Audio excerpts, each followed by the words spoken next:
My little sister Sarah offed herself after being bullied. My parents turned gray overnight. Those three little shits just smirked and said, "We're minors. The law can't touch us. What are you gonna do about it?" I smirked right back. "I'm gonna make you wish you were never born." I was in class when my mom called. She didn't say anything for a good long while, just choked back sobs. Something felt wrong. My heart started pounding in my chest. Finally, she gathered herself enough to wail into the phone. "Danny, something happened to Sarah. I bailed on class. Didn't even grab my stuff. Just booked it to the nearest bus station. Mom, I'm coming home. Don't freak out. Just tell me what happened." She was gasping for air between sobs, just repeating over and over, "Your sister, she got beat up." I tried calling Sarah, but no answer. Then my dad, same thing. My hands were shaking so bad I could barely hold my phone. I googled Sarah's school and her name, found a video with a few thousand views. I clicked it. A scrawny girl was lying on the ground, shielding her head. Three girls were circling her, taking turns kicking her in the face. After about 30 seconds, one of them said, "Let's shave this little bitch's head. See if she's so hot then." She giggled, squatted down, and grabbed a fistful of Sarah's hair. Snip, snip, snip. The girl on the ground curled up in a ball, trying to disappear. The bullies got even more fired up. "Oh, you wanna hide, huh?" They were working together like they'd rehearsed it. One sat on the girl's back, pinning her arms. Another one was snapping pictures, and the third was slapping her. Smack, smack, smack. That's when I finally saw the girl's face under the mess of hair. It was Sarah. The slapper got tired and nodded to the one taking pictures. Then I heard an excited voice from behind the camera. "My turn, my turn." She pulled out a Sharpie and drew a dick on Sarah's swollen face. Sarah couldn't get away and let out these desperate screams. "Why'd you do that?" One of the girls whined. Her face was all clear. "Now how's she gonna be a skank?" She hauled Sarah up and dusted her off. Seemed like she was actually gonna let her go. Sarah just stood there, clutching her shirt, lost. Next thing you know, she kicked Sarah in the back as hard as she could. Sarah went sprawling, and blood started spreading on the ground. Then they jumped on her, ripping her school uniform. "Ripe!" The comments blew up instantly. But just as quick, the video was gone. "This video has been taken down." And then the post disappeared too. "You okay?" The taxi driver glanced at me in the rearview mirror. "You look kinda sick." We were driving into a tunnel. The car window showed my red eyes and the veins popping out on my forehead. My front yard was swarming with nosy neighbors. I pushed my way through and saw my parents sitting on the couch, cops in the middle,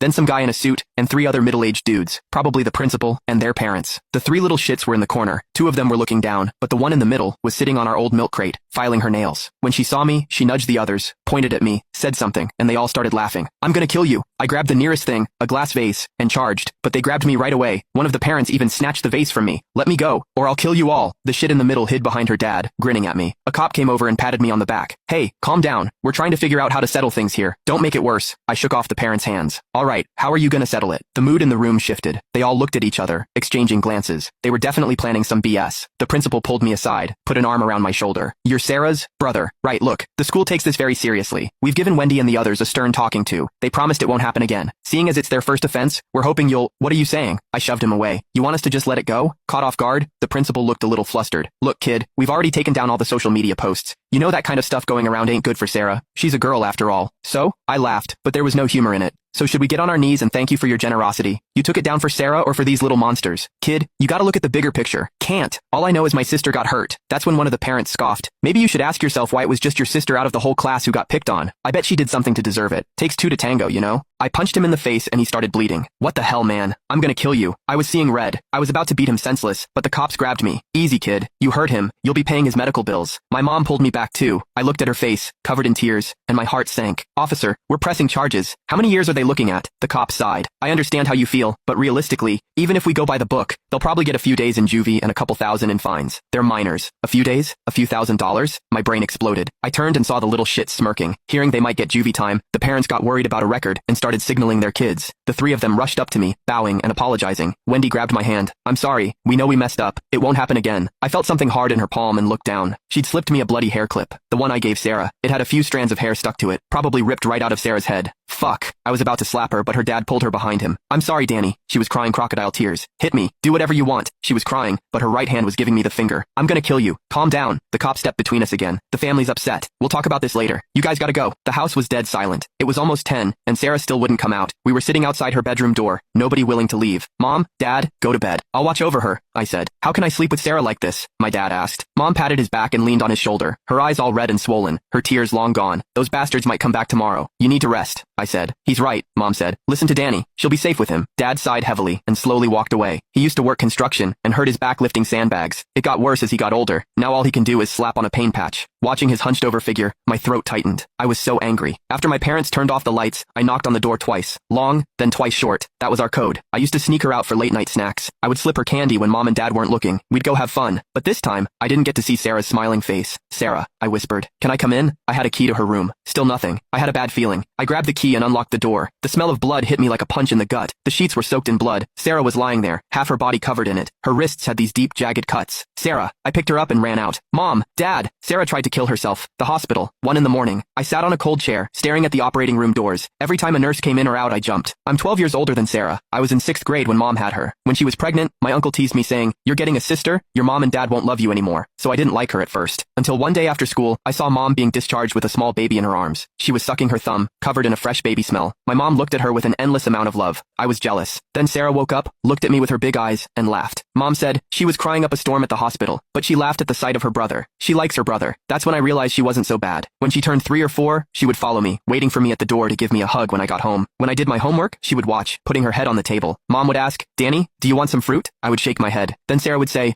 "My brother doesn't want any. Want some milk?" I would nod. Then Sarah would run and say, "My brother does." Mom would laugh. Sarah is her brother's sidekick. She would carefully put the milk on the table and ask, "Brother, what is a sidekick?" "Someone who follows people." She would proudly say, "Then I'm my brother's sidekick." Later, when I was a little older, I wanted to drop out of school to help with Sarah's tuition. When I skipped school, my dad caught me, and I was forced to kneel in the living room as punishment. Sarah stood in front of me saying, "Don't hit my brother." My dad threw the belt down, started crying, and said he couldn't afford a good life for us. That was the first time I saw him cry. Later, Sarah and I promised to study and get a good job. Sarah held out her pinky. Pinky promise. We can't change our minds. That was our agreement. We could never change anything after we made a pinky promise. Then I went to college, and Sarah was in middle school. When I came home, she would barely talk. I thought she was going through puberty. I wish I would have known. Why didn't I see it? The doctor finally came out. My mind raced, thinking of all the different possibilities. I stared at him, afraid he would give me bad news. My mom tried to stand, but she couldn't. Sarah is out of danger. She lost a lot of blood and is unconscious. Someone needs to stay with her. He paused. A few more millimeters, and she would have cut an artery. The kid has some problems. You need to pay attention to her. I breathed a sigh of relief and nodded. They wheeled Sarah out. She looked so thin, her face covered in cuts and bruises. Her hair was uneven, showing parts of her head. I got angry again. My throat burned. I stayed with her until morning. When I went to get breakfast for my parents, I saw the principal on the phone. I heard the kid tried to kill herself. "What a mess," he said. "The boss is coming to check things out soon. Why did this have to happen now? Keep those reporters away. This family isn't important. It should be easy to cover it up." I threw my soup at him. He yelled, turning red, and I saw my mom yelling on the second floor. Wendy's dad was here with his friends. "You want money? Here's 1,000, he said. My mom yelled, "How can you say that? My daughter is in the hospital. You don't want the money? Great," he laughed. My dad yelled, "You're all animals." One of the friends pushed my dad down. "Don't talk to me like that." I kicked him. "Don't touch my dad again." Then I got hit in the back. The men were trying to hurt me. The hospital was a mess, and the nurses pulled us apart. I could barely breathe. I wanted to tear them apart. Wendy's dad straightened out his shirt. "My daughter is smart. Yours is a nobody. I can do whatever I want. You can't do anything to me. If I get arrested, I can get rid of the record. And you can forget about getting a single cent from me." She should have died. The principal looked at us, turned around, and left. Sarah woke up. She wiped my face, where I was bleeding. "Brother," she said, "am I a burden?" I held her hand. "You're never a burden. Brother, don't fight. I don't need to go to school." "Sarah, if the world lets the bad guys win, it's pushing good people off a cliff," I said. "I'll get justice for you. But brother, do you trust me?" Sarah looked at me and nodded. "Pinky promise. We can't change our minds." Later that night, when Sarah fell asleep, I called my roommate, Mark. He's a rich guy. He can help me. "What? Missing me? I'm serious. Can I borrow some money?" "Sure. How much?" "30,000. "What?" he shouted. "Did you get scammed? I need it for something. I'll pay you back. It's not about the money." He paused. "Give me your address." I told him, and he hung up. I froze. Mark had to help me. I never thought he would say no. Then the next morning, Mark showed up in a suit and sunglasses. "What happened to you? Did you get beat up?" He stared. "Did you mess around with someone's wife?" He never has anything nice to say. I told him what happened. He got angry. "You should have called me. I would have killed them." I waved my hand. "Can I get the money?" "It's in the car." Mark took me over, and the car door opened. 2 big guys were sitting in there. I knew something was wrong, so I called these guys from my dad's company. "Look at these muscles," Mark said. "Good enough? Perfect. Are those them?" Mark pointed to the 2 girls shopping. I said they were, and he nodded. "Let's do this." The big guys went up to them. "We're giving away free phones. If you have a student ID, you can get an iPhone for $99. When they looked hesitant, he added, "We have a raffle going on inside. You can win a prize." Their eyes lit up, and they followed him. After going inside, one of the men dragged a chair into the center of the room. The metal legs scraped against concrete. "Sit." The girls froze. "We're leaving." They rushed toward the door. Locked. They pulled harder. Still locked. Panic finally appeared. Real panic. The kind that makes your voice shake. The kind that makes your stomach drop. Outside, Mark glanced at me. "You happy now?" I stared at the monitor. When he looked terrified. Good. For the first time since Sarah ended up in the hospital, something inside me felt calm. Not satisfied. Not even close. Just calm. Sarah had begged for help. Nobody listened. My parents had cried. Nobody cared. That little bitch had handed me Sarah's bloody hair clip and laughed. Now she was scared. Good. Let her be scared. Inside the room, when he started yelling, "You can't keep us here. Do you know who my father is?" One of the bodybuilders laughed. Unfortunately, the other one checked his watch. "Sit down." Wendy's friend was already crying. Wendy wasn't. Not yet. She was still convinced her father would save her. That money would save her. That somebody would come. I almost smiled. Nobody came for Sarah either. Mark looked at me. "Danny, what? Whatever you're planning next, don't be an idiot." I didn't answer. Instead, I pulled out my phone. A folder filled with names opened on the screen. Wendy, Ashley, Megan. I'd spent the entire night digging, while my parents sat in a hospital room, while Sarah slept with bandages wrapped around her wrists, while the principal figured out how to cover his ass. I was digging, and I found things. A lot of things. More victims. More complaints. More deleted posts. More threats. One girl transferred schools. One quit completely. One ended up in counseling. Another tried to hurt herself. Every trail led back to the same 3 names. Wendy, Ashley, Megan. Not their first victim. Not even close. Mark looked over my shoulder. The more he read, the darker his face became. Holy shit. I nodded. Yeah, they didn't just ruin Sarah. I looked at Wendy trembling on the monitor. They've been doing this for years. The room fell silent. Then my phone rang. Unknown number. I answered. A man's voice came through. Cold. Angry. Where's my daughter? I looked at the monitor. Wendy had finally started crying. Then I smiled. For real this time. The game was finally starting. The game was finally starting. I looked at Mark. He immediately understood. Speaker. I nodded. Mark hit a button. The voice filled the room. Where's my daughter? The man repeated. Wendy's father. Even through the phone, he sounded furious. Not worried. Not scared. Just angry. Like somebody had inconvenienced him. I glanced at the monitor. The moment Wendy heard her father's voice, her eyes lit up. Dad. She ran toward the camera. Dad. Dad. They're keeping us here. The room went quiet. Her father stopped talking. A few seconds passed. Then he laughed. Actually laughed. Kid. His voice turned cold. You think this is funny? I remembered him standing in the hospital. I remembered him saying Sarah should have died. I remembered him offering my mother money while she cried. My grip tightened around the phone. No, I said quietly. I don't think it's funny. The line went silent. Then he recognized my voice. Danny. For the first time, his tone changed. Not much. Just enough. Let my daughter go. No. Danny. No. Mark raised an eyebrow. The bodybuilders looked at each other. Nobody interrupted. The man took a deep breath. You want money? I laughed. The sound surprised even me. Money. That was always the answer for people like him. Everything had a price. Teachers. Principals. Lawyers. Police. Parents. Everybody could be bought. Everybody except people who had already lost everything. You think this is about money? I asked. The man didn't answer. Because for the first time, he wasn't sure. I pulled a chair over and sat down. Comfortably. Like we were old friends having coffee. Do you know what Sarah asked me yesterday? Nothing. She asked me if she was a burden.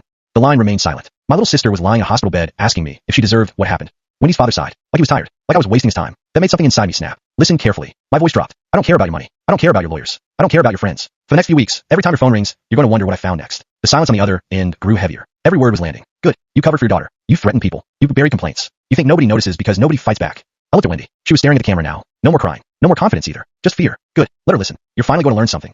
What? Her father asked. I smiled. What it feels like when the other side stops being afraid. Click. I ended the call. The room stayed quiet for several seconds. Mark finally whistled. Damn. One of the bodybuilders nodded. That was Cole. I wasn't listening. My phone buzzed again. Then again. Then again. Unknown numbers. Lawyers. Business associates. Friends. People trying to reach me. People trying to negotiate. People trying to threaten me. I ignored all of them. Every single one. Because for the first time since Sarah ended up in that hospital bed, they were reacting to me. Not the other way around. Mark looked at the monitor. What about them? Inside the room, when he had completely stopped talking. She was sitting in the chair now. Quiet. Her friend was still crying. I stared at them. Then I remembered Sarah's room. The blood. The broken pinky promise. The way my father had looked 20 years older overnight. And suddenly I realized something. This wasn't enough. Not even close. Fear lasted a day. Maybe a week. Then people forgot. People like Winnie always forgot. Unless you took away something they actually cared about. Their reputation. Their future. Their pride. Their certainty that they would always win. I stood up. Mark saw the look on my face. Oh no. What? I know that look. He pointed at me. That's your crazy look. I grabbed my jacket. Come on. Danny. What now? I looked at him. Then at Wendy on the screen. Then at the folder full of evidence on my phone. A slow smile spread across my face. Their school covered up one complaint. I held up the phone. Let's see how they handle 7. Let's see how they handle 7. Mark stared at me. Then he grinned. There he is. What? The psychopath I know. I roll my eyes. Shut up and get in the car. By the time we reached the hospital, it was almost midnight. My parents were asleep in chairs beside Sarah's bed.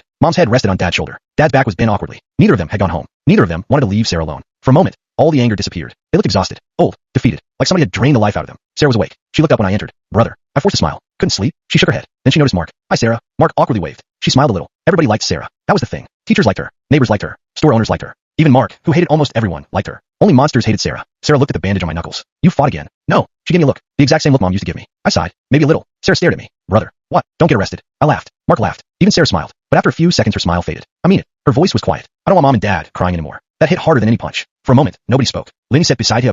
I won't get arrested. You promise? I hesitated. Sarah immediately narrowed her eyes. Brother. Okay. I held out my pinky. I promise. She hooked hers around mine. Pinky promise. Pinky promise. Her hand felt tiny. Fragile. I remembered the little girl who used to run to the front door every day waiting for me to come home. The same little girl who had nearly died 2 nights ago. Something twisted inside my chest. Winnie had taken a lot from Sarah. Her confidence. Her smile. Her sense of safety. I couldn't give those things back overnight. But I could make sure Winnie never forgot what she did. The next morning, I started making calls. Not reporters. Victims. The first girl hung up on me. The second didn't believe me. The third started crying halfway through the conversation. I thought nobody cared. I sat in a hospital hallway holding my phone. I care. The line went silent. Then she started telling me everything. Names. Dates. Messages. Photos. Stories. By the end of the call, my hands were shaking. Not from anger. From how much worse it was than I thought. Sarah wasn't victim number 1. She wasn't victim number 2. She wasn't even victim number 3. The girls had been terrorizing people for years. And every time someone complained, the school buried it. Every single time. 3 days later, I had a folder so thick it could barely fit in my backpack. Statements. Screenshots. Medical records. Disciplinary reports. Witness accounts. Mark looked through everything. Then slowly lowered the papers. How was this real? I didn't answer. Because I had the same question. That afternoon, the school announced a special assembly. Apparently, they wanted to address recent concerns. I laughed so hard I nearly choked. Recent concerns. A girl almost died. A principal covered it up. Parents threatened victims. And they called it recent concerns. Mark grinned. You going?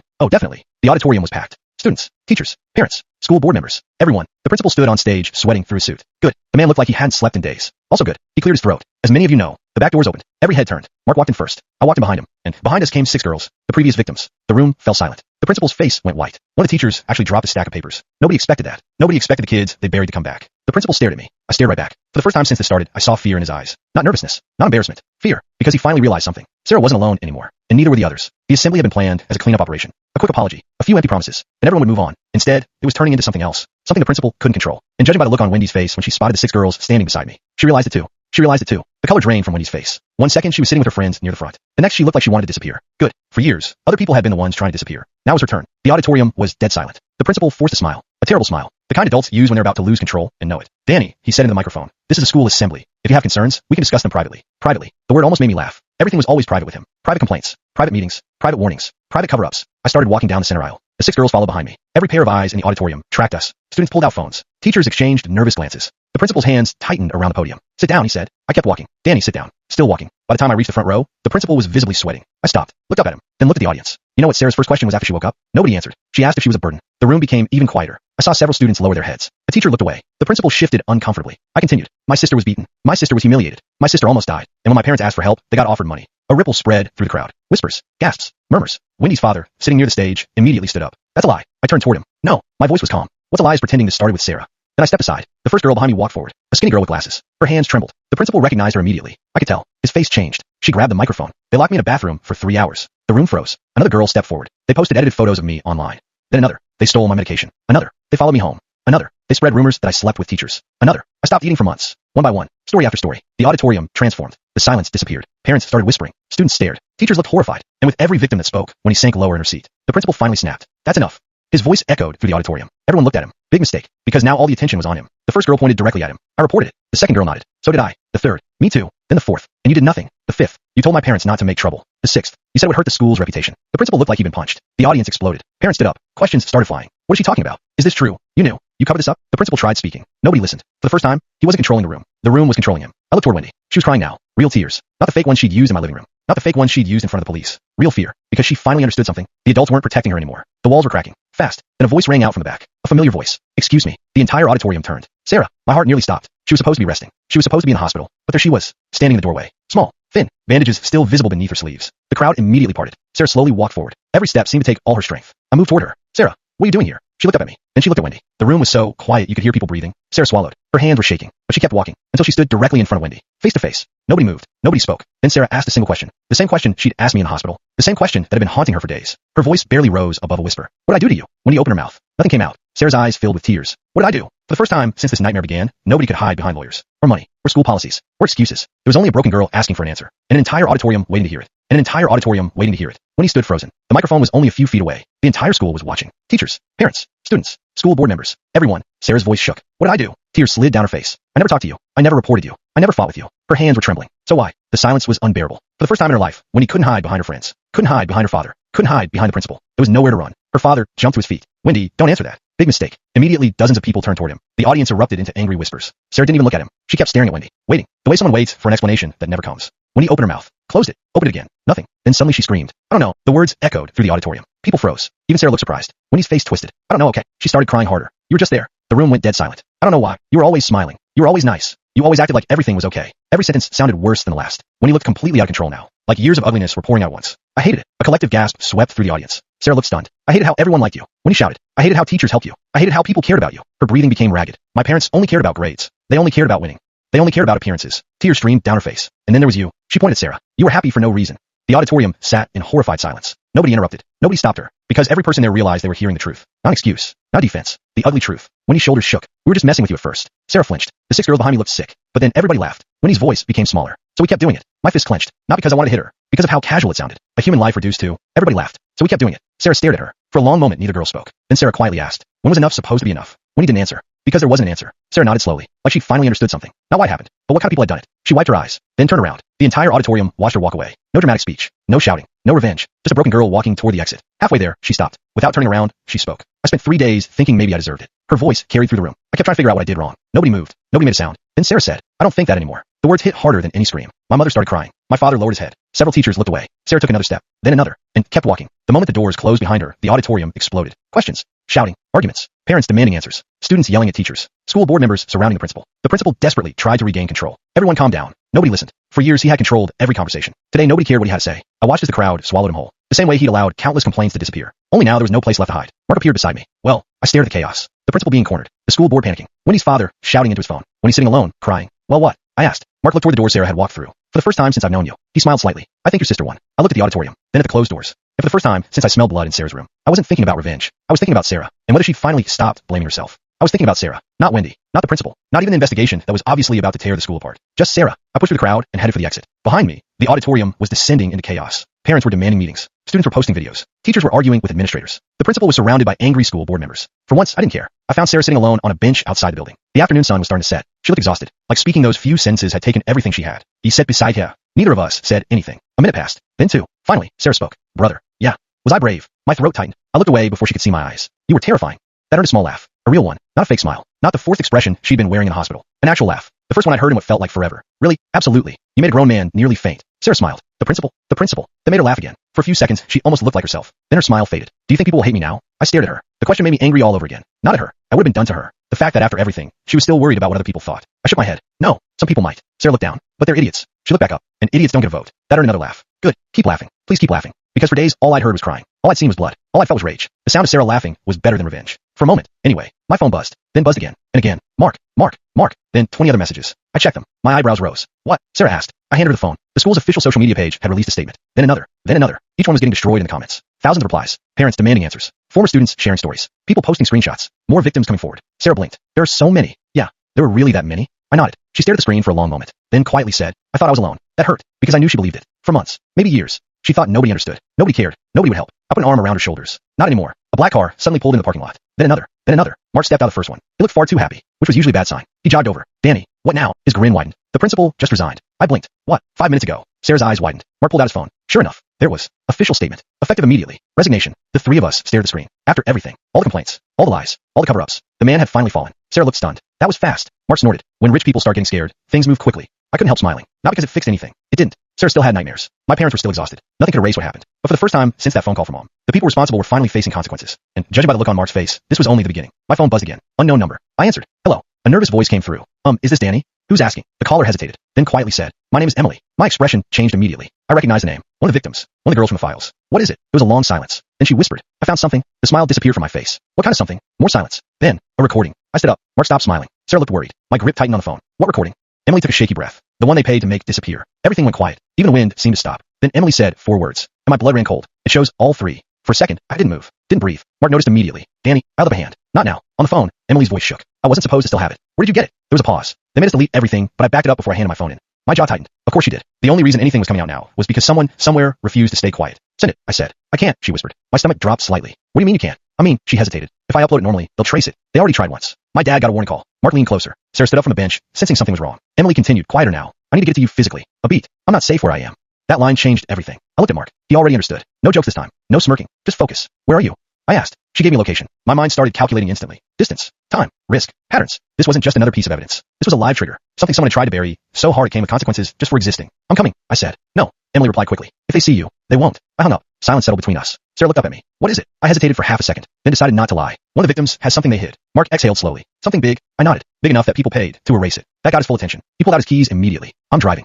Sarah grabbed my sleeve before I could move. Brother. I looked at her. Her eyes were uneasy again. Not fear exactly. Worry. I'll be quick, I said. That's not what I'm worried about. She tightened her grip. Don't disappear again. The words hit harder than they should have. I remembered the hospital door, the blood, the silence. I placed my hand over hers. I'm not going anywhere. A pause. Then she let go, but she didn't look convinced. The drive took 30 minutes. Mark didn't talk much. Neither did I. The city blurred past the window. Every traffic light felt slower than the last. Finally, Mark broke the silence. If this recording is what she says it is. It is, I said. He glanced at me. You sound sure. I am. Because people don't risk their safety for nothing. Not after everything that had already happened. Not after the warnings. Not after the fear. That meant this recording wasn't just evidence. It was leverage, and someone had been willing to die for it. We pulled up outside a small apartment complex. Old. Quiet. Too quiet. Emily was already waiting near the entrance. She looked like she hadn't slept in days. When she saw me, she didn't hesitate. She ran straight over and shoved a small flash drive into my hand. Her fingers were shaking. They know I contacted you, she said. My eyes sharpened. Who? She swallowed. No names needed. I already knew. Wendy, Ashley, Megan. Emily stepped back quickly. If they find out I gave you that, you won't be alone. I cut in. She laughed once, but it wasn't humor. It was panic trying to disguise itself. That's what they all said. I didn't answer, because she was right. That's what everyone said before they got buried. Behind us, Mark suddenly stiffened. Danny. I turned. A black SUV had slowed down at the end of the street. Idling. Watching. No plates visible. No movement inside. Just waiting.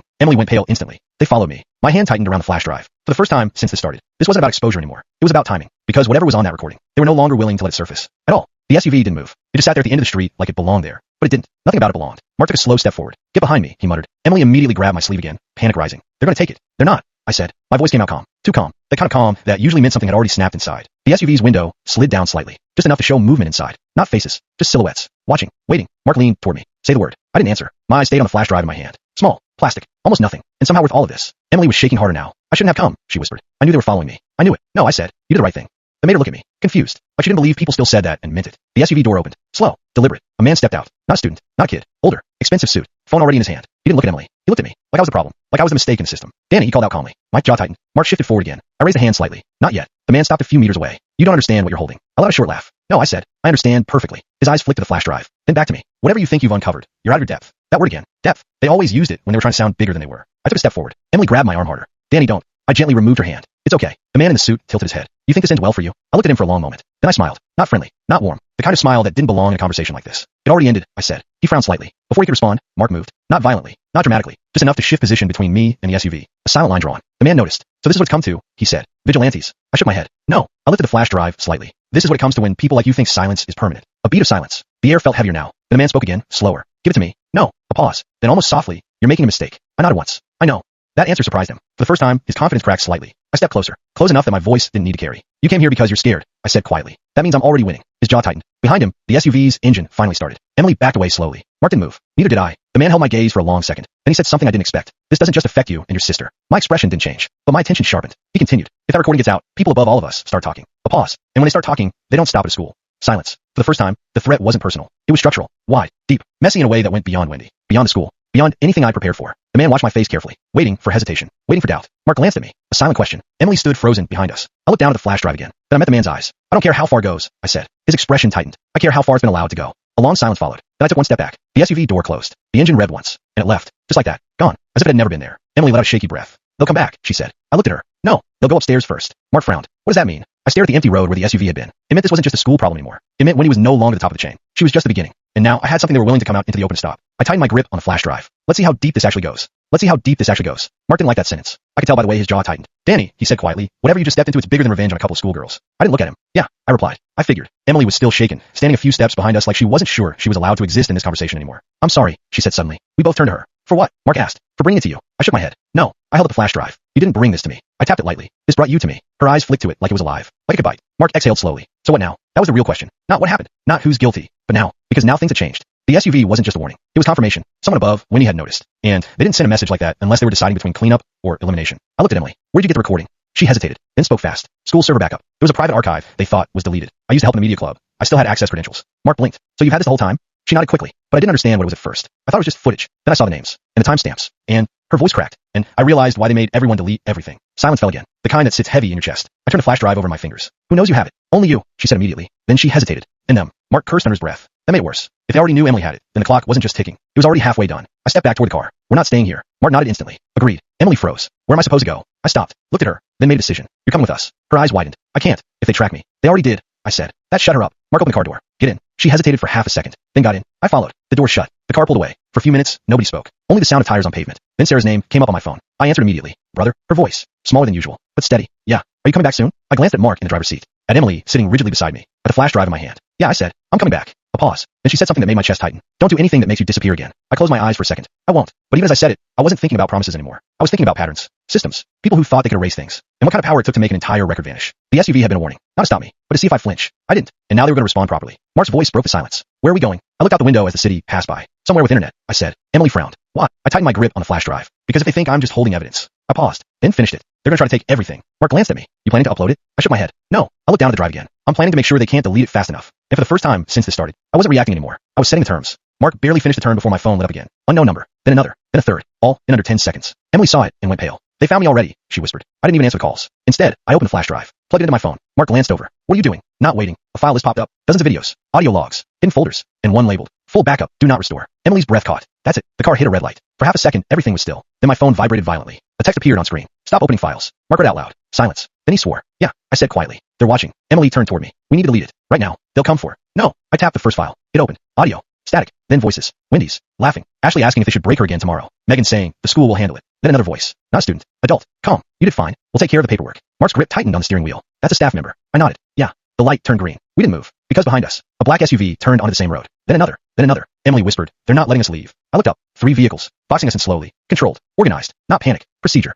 My phone buzzed again. New message. You shouldn't have opened it. I stared at it for a second. Then I smiled. Good, I said. Mark looked at me. Good. I leaned forward. Now, they're not guessing anymore. I turned the volume up on the recording. The voices filled the car louder. Proof. Clear. Undeniable. Emily was shaking now. If they take the phones. They won't, I said. Another message hit my screen. Last warning. Then another. Give it back and walk away. Mark looked at me in the mirror. Danny, say something smart right now. I didn't answer him. Instead, I hit share. The file started uploading. Slow. Too slow. The SUVs behind us started moving closer. Emily gasped. What are you doing? I kept my eyes on the progress bar. 12%. 14%. Making it permanent. Mark slammed the accelerator. The car lurched forward. Behind us, tires screeched. They were coming now. No more warnings. No more negotiation. Just reaction. The upload hit 38%. Then 40%. Then, a sharp pop sound cracked through the street. Mark swerved. Emily screamed. And my phone dropped from my hand as the screen flickered. Still uploading. Still alive. Still going. Even as everything around us stopped pretending this was just about school anymore. The car jolted hard. Mark swore again. Hands locked on the wheel as another sharp pop rang out behind us. Not random. Controlled. They weren't trying to crash us. They were trying to stop the upload. Hold on. Mark snapped. We swerved into a narrower street. Buildings closer. No room for clean pursuit. Emily was pressed against the seat, breathing too fast. It's still uploading, she said, eyes on my phone. Good, I replied. The progress bar crawled. 44%. Then 49%. The SUV behind us didn't slow. It clipped the curb, corrected instantly, and kept coming. Professional driving. No hesitation. Mark glanced in the mirror. These guys aren't parents. No, I said. Security. That changed the air in the car. Emily whispered, why would a school have? It doesn't, I cut in. Someone else does. The upload hit 55%. My phone buzzed again. This time, not a message. A call. Unknown ID. But I already knew who it was. I answered. No greeting. Just silence. Then a calm voice. Different from before. Older. Colder. You're escalating something you don't understand. I watched the road ahead. Mark was pushing the car hard now. Pedestrians blurred past. The city felt tighter. Closer. I understand enough, I said. The voice didn't react. That recording does not leave your possession. I looked at the screen. 60%. I disagree. A pause. Then, you will lose everything if you continue. That line was supposed to mean something. A threat. A warning. But it landed differently now. Because I'd already lost everything that mattered before this started. I hung up. Emily stared at me. Who was that? I didn't answer. Behind us, the SUVs split. One took the left street. One stayed behind. One disappeared ahead, boxing us in. Mark noticed instantly. They're cutting us off. I see it, I said. The upload hit 72%. Then 75%. A new sound came from behind us. Not just engines now. Sirens. But not police. Different pitch. Different timing. Private. Controlled. Emily's voice cracked. We're not getting out of this. Mark slammed a turn into a side alley. The car bounced hard. We squeezed through a gap barely wider than the mirrors. The SUV behind us didn't make it cleanly. It slowed. Adjusted. But was still coming. 80%. The alley opened into a main road. And that's when I saw it. A second blockade forming ahead. Clean. Too clean. This wasn't improvisation. This was coordination. Mark went quiet for the first time. They got the whole area. Emily grabbed my arm. Stop the upload. Please. I looked at her. Then at the phone. 82%. I can't. Her eyes widened. Why not? Because if I stop, I said they win. Mark glanced over. Danny, we're about to get boxed in. I nodded. I know. The car surged forward. Front blockade closing. Rear SUVs closing. A trap tightening in real time. The upload hit 88%. Then 91%. Mark muttered, I'm not dying in a school scandal. He jerked the wheel. We didn't go forward. We didn't go back. We went straight through a narrow service gap between two buildings. Barely enough space. Metal scraped the sides. Emily screamed again. The phone almost slipped from my hand. 94%. Then 96%. The alley opened into daylight again. And for half a second, we were free. Mark exhaled. Then I saw it. His face changed. Danny. I looked up. Another SUV. Head on. No escape route this time. Clean stop. Perfect timing. The upload hit 98%. The car slowed without Mark even touching the brakes. Because there was nowhere left to go. Emily whispered, it's over. I didn't move. The SUV in front didn't move either. Silence stretched between us. Then my phone chimed. 99%. Mark turned to me slowly. Now what? I looked at the screen. 1% away. And smiled. Now I said, they find out what happens when they're 1 second too late. Now they find out what happens when they're 1 second too late. The SUV in front stayed still. So did the ones behind us. For a moment, everything froze. Like the whole situation was holding its breath. Then my phone chimed. 100%. Upload complete. Silence. Not peaceful silence. The kind that comes right before something breaks. Emily stared at the screen like she didn't understand what she was seeing. It had finished. Mark let out a slow breath. Oh hell. The driver in the SUV ahead stepped out. Same type as before. Suit. Earpiece. Controlled movements. But this time, he wasn't walking toward us like he was in control. He was walking like someone who had just been told something he couldn't undo. My phone vibrated instantly. Then again. Then again. Incoming calls exploded across the screen. Unknown numbers. Blocked IDs. Then, news alerts. Mark blinked. That was fast. I turned the screen slightly. A single notification sat at the top. Video leaked. Multiple sources confirmed school incident footage. Then another. Breaking. Multiple students identified in new footage. Then another. School district office under emergency lockdown. Emily whispered. It's already spreading. No, I said. It's detonating. The suit man in front of the car raised a hand. Not a threat. A signal. Behind us, the engine stopped. Every SUV went still at once. Like someone had cut the wire. Mark frowned. What's happening? I kept watching my phone. The screen refreshed itself. More alerts. Faster now. People sharing it. Reposting it. Backing up. Screenshots already circulating. Once something like that escapes into the internet in enough places, it stops belonging to anyone. The suit man approached my window. He didn't look angry anymore. He looked measured. Careful. Delete it, he said. I didn't even look up. It's already gone. His jaw tightened. You think this is over? That made me finally look at him. No, I said. This is where it starts. Behind him, one of the SUVs opened. More people stepped out. Not students. Not parents. They looked like handlers. Fixers. People who clean messes before they become problems. But now, the mess had already gone global. My phone buzzed again. This time Mark grabbed it for me. He stared. Danny. What? He slowly turned the screen toward me. A live news broadcast had started autoplaying. Breaking anchor. Urgent tone. Footage already on screen. The same video. Wendy. Ashley. Megan. And Sarah's name scrolling beneath it. Then a headline. School bullying case escalates into national scandal. Government response expected. Emily covered her mouth. I didn't think it would go this far. I exhaled. Neither did they. The suit man stepped closer to the window. His voice dropped. You just signed your sister's life into the middle of something you can't control. That line hit harder than the threats. For a fraction of a second, my hand tightened. Not fear. Not hesitation. Just focus sharpening. I opened the door. Mark started. Danny. I stepped out. The air outside felt colder. The man in the suit didn't move back. We were close enough now that only he could hear me. I want you to understand something, I said quietly. His eyes narrowed. I continued. You didn't lose control when the video uploaded. A pause. You lost at the moment you thought you could bury her.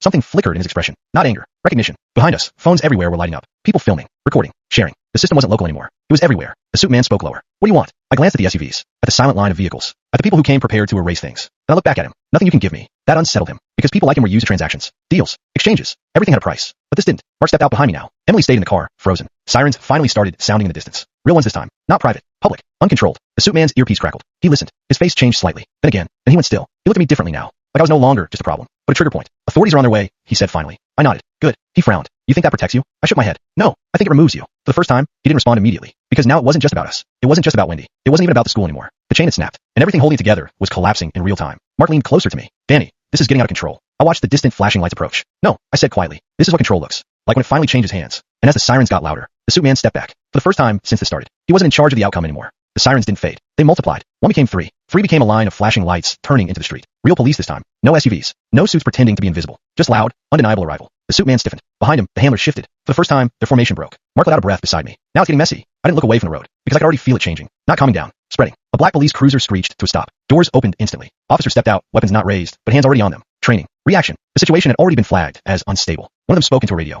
Another looked at the SUVs. Then at us. Then at the suit man. Everybody stay where you are. The suit man raised both hands slightly. Controlled. Careful. Still trying to stay composed, even as the situation slipped out of his grip. This is being handled internally. Sir, the officer cut him off. Step away from the vehicles. A second cruiser arrived. Then a third. Now, people on the street were stopping. Phones were up everywhere. Live streams multiplying by the second. The video wasn't just online anymore. It was everywhere people were looking. And the reaction was no longer quiet. A woman on the sidewalk shouted, "That's her school." Someone else yelled, "I saw that video."